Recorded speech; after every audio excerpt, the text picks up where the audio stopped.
he heard the sob. A scream might have been better.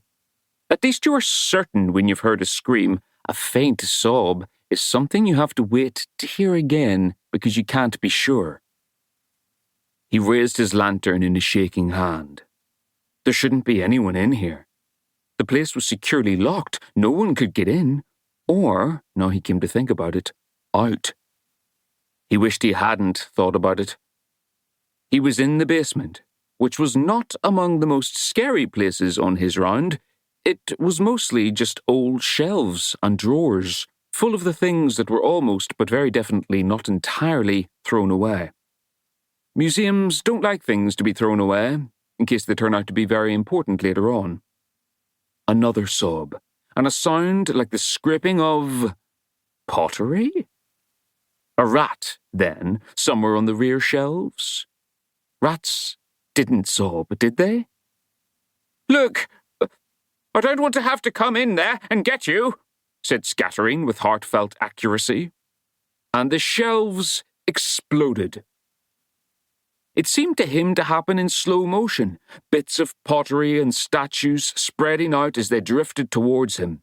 He went over backwards, and the expanding cloud passing overhead crashed into the shelves on the other side of the room, which were demolished. Scattering lay on the floor in the dark, unable to move, expecting at any moment to be torn apart by the phantoms bubbling up from his imagination. The day staff found him there in the morning, deeply asleep and covered in dust. They listened to his garbled explanation, treated him kindly, and agreed that a different career might suit his temperament.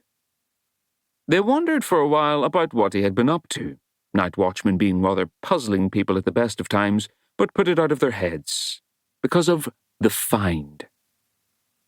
Mr. Scattering then got a job in a pet shop in Pellycool Steps, but left after 3 days because the way the kittens stared at him gave him nightmares. The world can be very cruel to some people, but he never told anyone about the gloriously glittering lady holding a large ball over her head who smiled at him before she vanished. He did not want people to think he was strange. But perhaps it is time to talk about beds. Lectrology, the study of the bed and its associated surroundings, can be extremely useful and tell you a great deal about the owner, even if it's only that they are a very knowing and savvy installations artist. The bed of Arch-Chancellor Ridcully of Unseen University, for example, is at the very least a bed and a half, being an 8-poster. It encompasses a small library and a bar, and artfully includes a shut-away privy of mahogany and brass throughout, to save those long, cold, nocturnal excursions with their concomitant risk of tripping over slippers, empty bottles, shoes, and all the other barriers presented to a man in the dark who is praying that the next thing that stubs his toe will be porcelain, or at least easy to clean. The bed of Trevor Likely is anywhere. A friend's floor, in the hayloft of any stable that has been left unlocked, which is usually a much more fragrant option, or in a room of an empty house, though there are precious few of those these days. Or he sleeps at work, but he is always careful about that, because old man Smeems never seems to sleep at all and might catch him at any time. Trev can sleep anywhere, and does. Glenda sleeps in an ancient iron bed.